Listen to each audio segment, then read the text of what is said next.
horyaalkan inuu wareegii koobaad si qurux badan loogu soo dhamaado 45 ciyaarood oo horyaalka qaybtii koobaad ah oo 10 kooxood magaalada Gaalkacyo ka dhisan soo ciyaareen baan galabta aan soo gabagabeynayna si qurux badan buu barnaamijkaas noogu socday insha Allah wareegga labaadna 2 isbuuc ka bacdo aan fasax sameynay baan bilaabaynaa waxaan aad ugu faraxsanahay oo aan u mahad celinayaa ciyaartan naadiyadii macallimiintii garsoorkii soo gaarsiiyay halkan inuu koobkaas inta soo socdo aad bay ugu mahadsan yihiin annagu maamul ahaan waxaan u mahad celinayaa guddiga koobkan isagoo laftigiisu qayb badan ka soo qaatay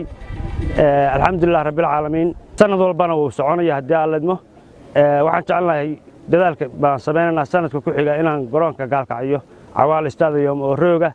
ay horyaalku Gaalkacyo nooga furmo haddii Ilaahay naftiisa nagu simo nolosha noo deyso maadaama aan meesha ku marayo magaca qurba joogta aniga laftigay waxaan ahay muwaadin u dhashay gobolka Mudug waxaan qof walba oo qurba jooga ama qof walba oo deegaankan u dhashay ama qof walba oo Soomaaliya oo garanaya micnaha uu isboortigu leeyahay waxaan ka dalbaynaa in garoonka aad u jeedaan gudihiisa maantay dayaca ka muuqda waqti aad iyo aad u fara badan ayuu sidaan yahay maantana waa loo kacay xilkasnimo la muujiyay dad baa hawsha iyada muxuu ahayd toolisu xilqaamay magaalada gudaheeda ka bilaabay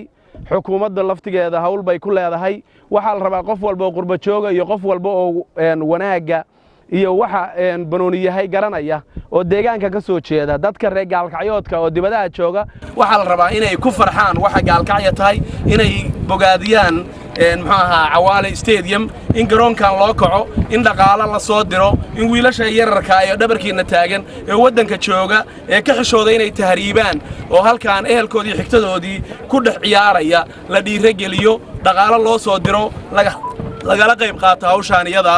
meel fiican ay maraysaa dhalinyaro idinkoo kala oo wadanka joogta oo dhibta iyo xanuunka iyo kuleylka iyo gaajada dhex jooga ayaa hawshaan u kacay qof walba oo qurba jooga qof walba oo Soomaaliya qof walba oo raba inuu Ilaahay sadaqa ugu dhawaado garoonka waxa la geliyay fitanna maaha cidna laguma weerarayo Gaalkacyo waqooyigu ku yaala laakiin dadka koonfurtu waa ku ciyaarana waa yimaada juhdiga iyo garaadka dhalinyarada ay naga dambayso dhisaya hadda garoonka u qurxisaan oo u habaysaan waxa suurtagal ah inay taariikh ku ilaawaan